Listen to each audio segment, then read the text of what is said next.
est abattu au-dedans de moi. Je jette les yeux de tous côtés et je regarde à toi. Personne ne se soucie de mon âme,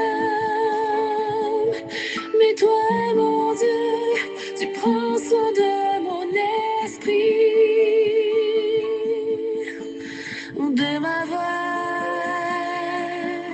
Je crie à l'Éternel,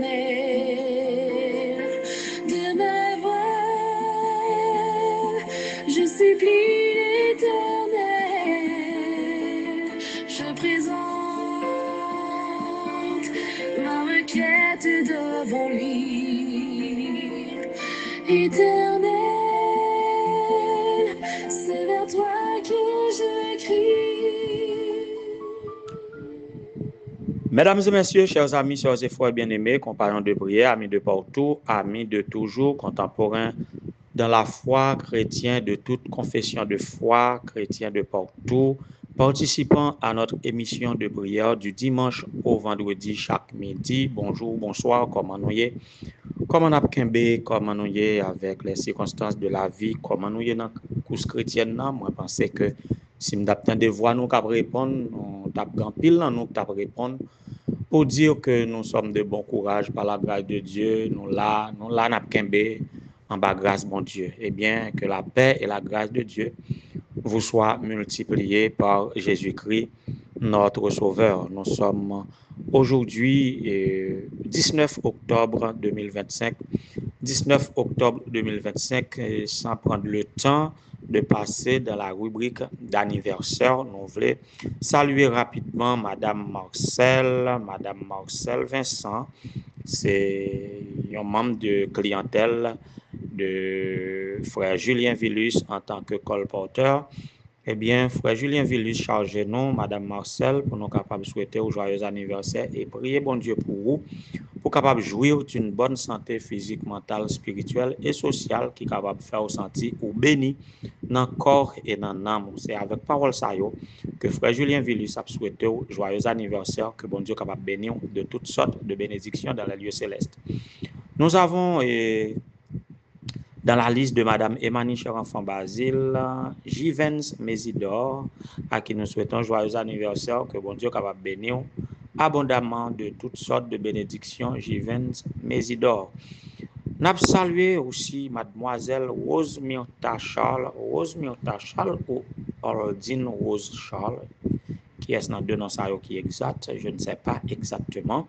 C'est une demoiselle très décidée, a des idéaux très élevés, qui se donne pour tâche de créer son bonheur et indépendamment de ses conditions de vie, indépendamment de sa famille, indépendamment des circonstances qui l'entourent, soit dans son pays, soit dans sa famille. Dans la vie en général, elle est très motivée et avec des objectifs très élevés et elle poursuit sa vie. Nous félicitons Rose Myrta Charles et nous souhaitons un joyeux anniversaire, que bon Dieu est capable et ouvrir de nouvelles perspectives devant vous et que vous capable surtout trouver le chemin de la vie qui mène à la vie éternelle, tandis que tu es motivé pour la vie, mais que vous capable non seulement vivre joyeusement ici-bas, mais aussi découvrir le chemin qui mène à la vie éternelle pour jouir les béatitudes que Dieu promet à tous ceux qui croient pour vivre éternellement. Félicitations Rose Myrta ou Ordine Rose, et que bon Dieu est capable de bénir abondamment. Enjoy your day. Happy birthday to you. Nous avons salué aussi par défaut Pasteur Edgar Etienne. Pasteur Edgar Etienne, c'est Facebook là qui annonce nous que jeudi c'est anniversaire de naissance. Si effectivement Facebook gagne les bonnes informations, eh bien, nous ne pouvons pas passer sous silence sans nous pas souhaiter un joyeux anniversaire, pasteur Edgar Etienne, un jeune pasteur qui prend son vol comme l'aigle, on dirait. Le Seigneur passe avec lui, le Seigneur se développe, le Seigneur déploie sa gloire dans son ministère et il est, et, on dirait, et à la source, là où l'on puisse former les pasteurs, là où l'on puisse former les pasteurs en Haïti, à la faculté de théologie, à l'université adventiste d'Haïti.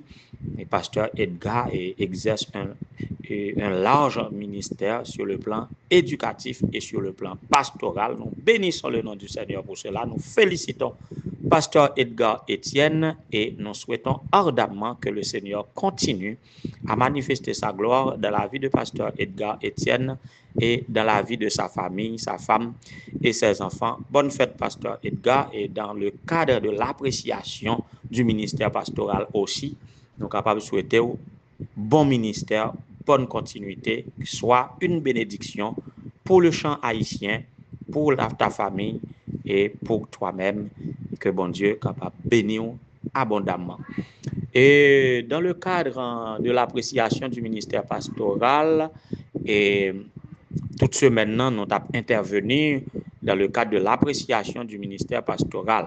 Mais cette semaine, nous allons changer de sujet et sans oublier le reste du mois consacré aux pasteurs, les anciens d'église, les dirigeants locaux qui portent corps et réaliser un programme d'appréciation pour pasteurs nous. Eh bien, nous avons tout le reste mois octobre là pour nous faire ça.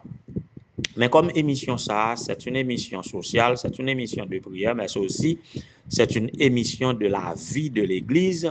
Chaque semaine, chaque événement qui passe dans la vie de l'Église, eh bien, nous emboîter le pas à cette émission. Voilà pourquoi cette semaine du 18 au 25 octobre, c'est la semaine de l'esprit de prophétie à l'Église adventiste du 7e jour, et dans la division interaméricaine du moins.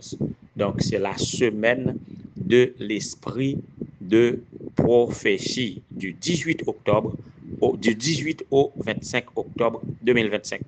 Voilà pourquoi nous allons abonder dans le sens des messages de la semaine.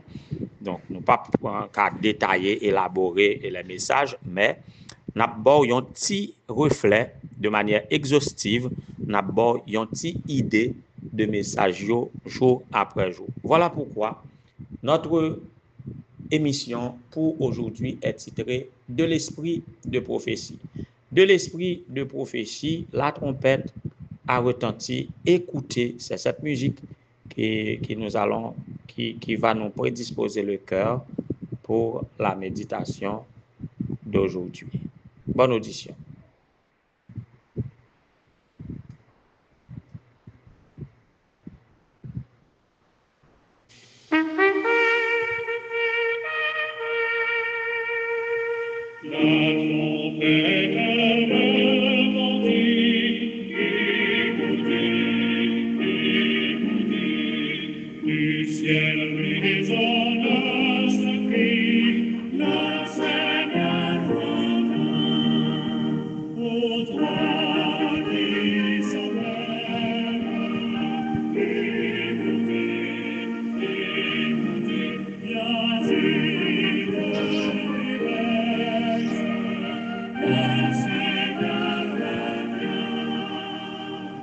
Voilà, et la trompette a retenti. Écoutez, écoutez, et qu'est-ce qu'elle annonce? Le Seigneur revient.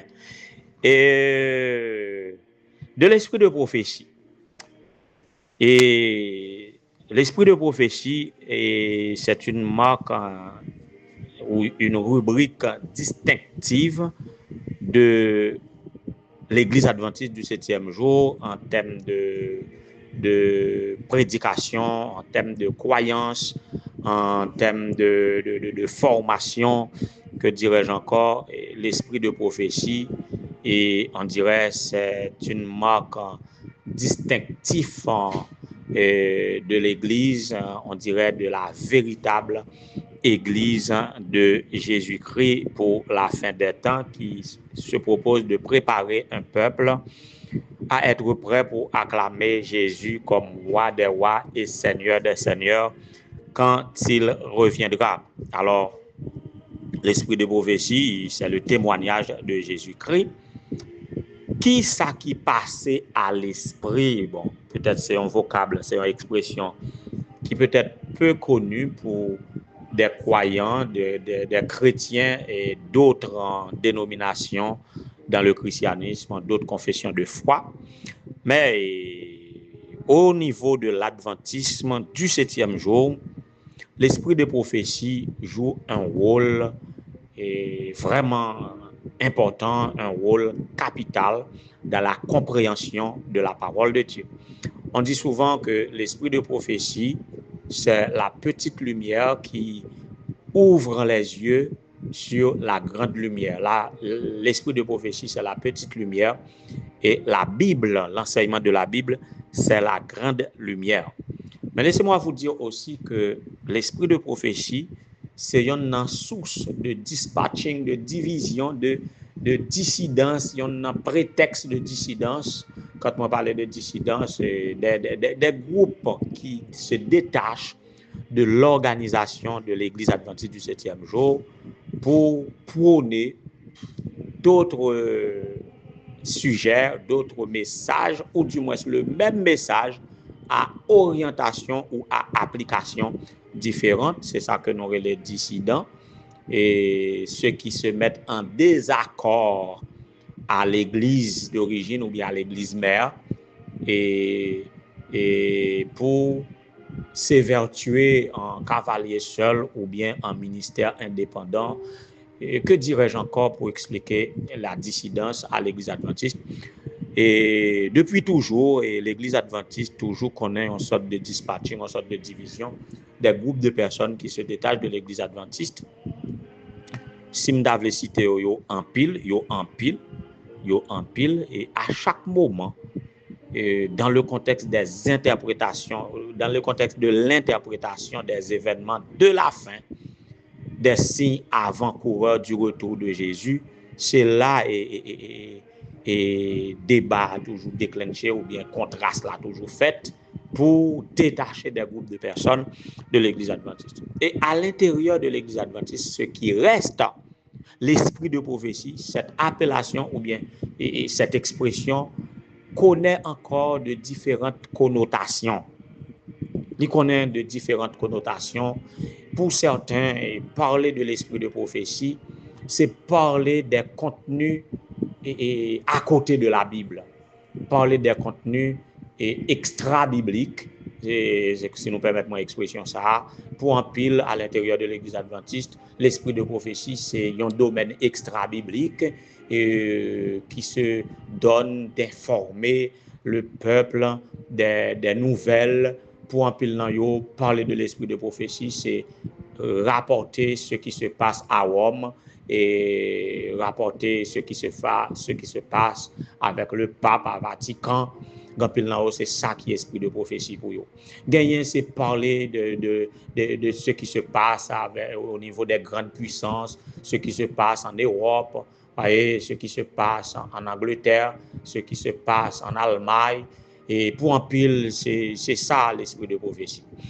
Et il y a un pile qui est évertué en sentinelle pour dire que une série de bagailles, dirigeant l'église adventiste, yo pas annoncé, yo pas partagé, c'est comme yo une sorte de receleur ou du moins en confiolo avec Vatican, ça qui est nécessaire pour éclairer le peuple, pour préparer yo pour les événements de la fin, non pas dire yo. Donc, c'est eux-mêmes qui sentinelles, qui annoncé les choses à venir. Gagné qui pensait tout, l'esprit de prophétie, c'est annoncer des messages qui mettaient le cœur sur le qui-vif et annoncer des messages qui mettaient moun dans cœur sauté. Par exemple, si vous pas prêcher les catastrophes à venir, si vous pas annoncer malheur, c'est un coup ou pas dans l'esprit de prophétie. Et Ah, tiens. Et gagner comme si qui pensait, gain qui peur l'esprit de prophétie aussi, qui peut parler de l'esprit de prophétie parce que à considérer les événements de la fin, et ça doit c'est redoutable et c'est difficile à aborder de tels sujets, ça met l'esprit dans l'abattement. Gagner tout qui pour yo l'esprit de prophétie c'est typiquement les contenus des écrits de Madame White séparément de la Bible.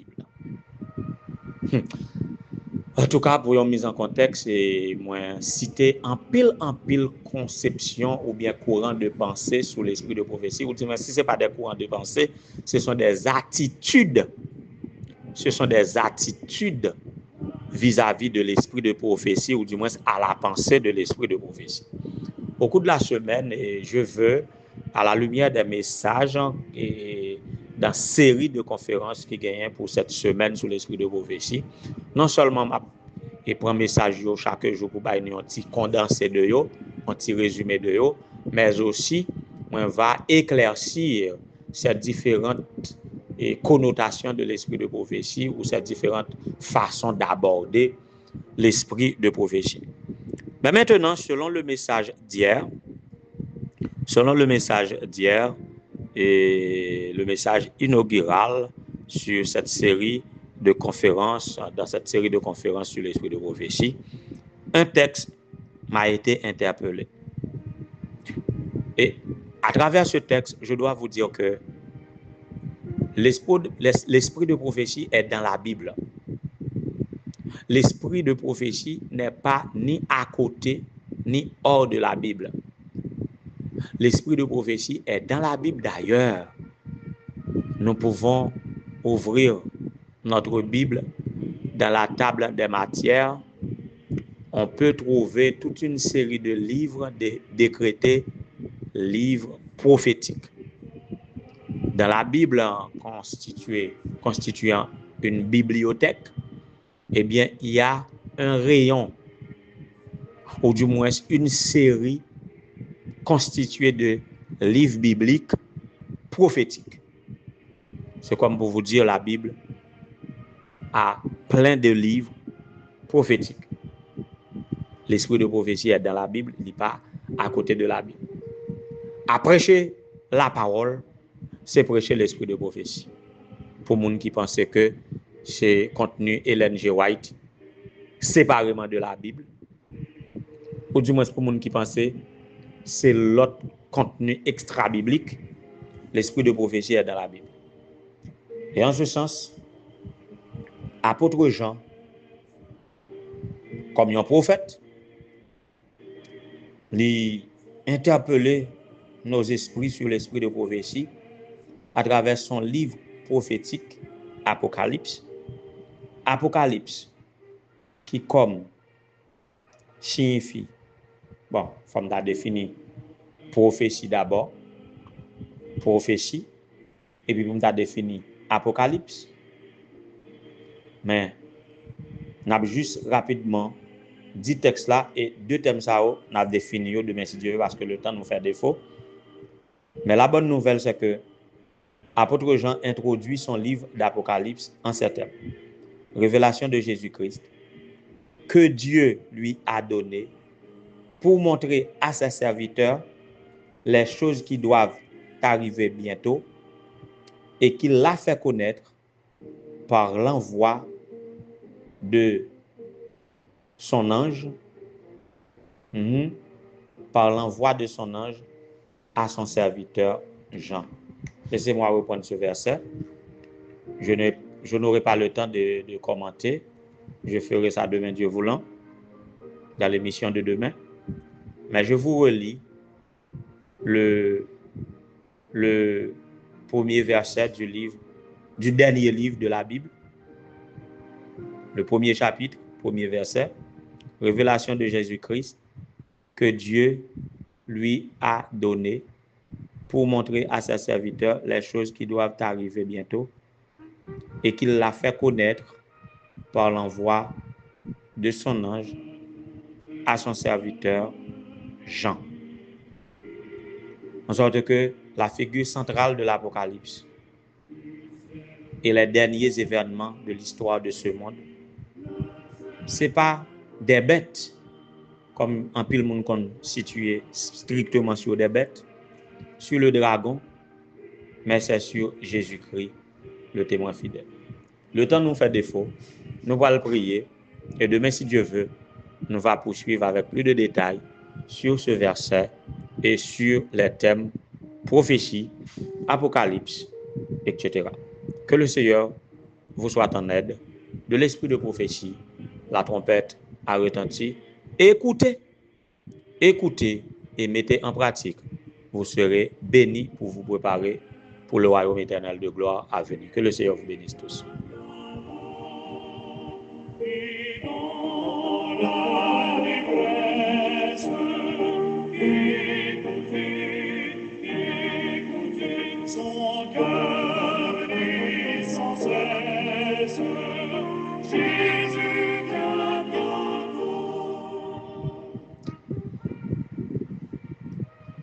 Éternel, éternel, éternel, notre Seigneur, notre Dieu, bon étendue au Père céleste, Dieu d'éternité, celui qui était, qui est et qui vient, le commencement et la fin, l'alpha et l'oméga, le premier et le dernier, le témoin fidèle.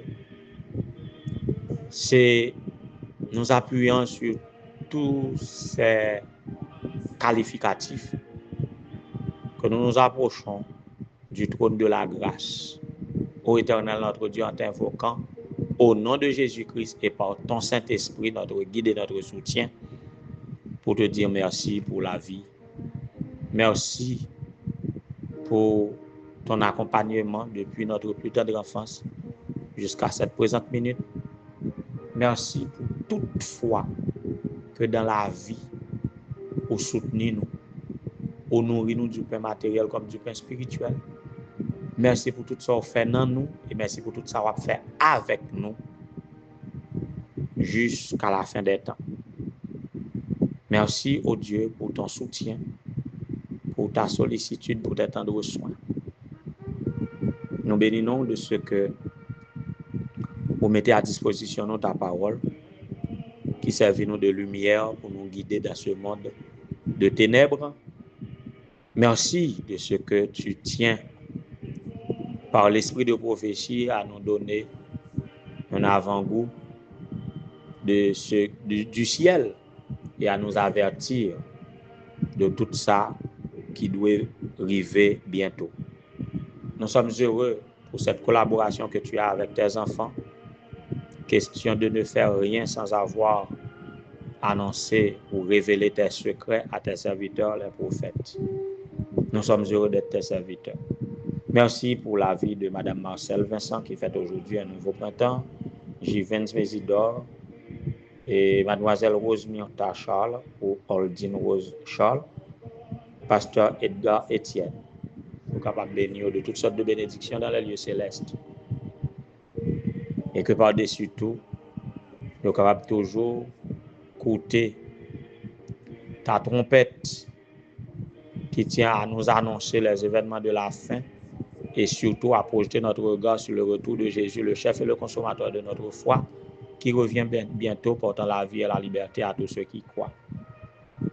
Que tous nous soyons dans cette perspective, nous tous qui sommes connectés à travers cette ligne de prière chaque jour, entretenant des relations avec toi et les uns avec les autres, priant les uns pour les autres. Nous voulons cette semaine prier pour les épouses de pasteurs que voici, Madame Fleurette, Madame Louisny, Madame Rénise, Madame Monsilienne, Madame Emania. Que Père grâce au capable sur et que Père grâce au capable proposer sur chaque petit tout qui a participé dans la prière ça, qui réjouit dans vous-même pour une raison quelconque, mais qui sentit oppressé, qui a cherché présence ou qui a cherché délivrance. Pour capable bénir de toutes sortes de bénédictions dans les lieux célestes et que ton nom seul soit glorifié à toujours à perpétuité en toutes choses et en toutes circonstances, ce qui sera de notre part une source de réconfort et de bénédiction. Qu'il en soit ainsi au nom de Jésus, lui qui vit et règne maintenant au siècle des siècles. Amen.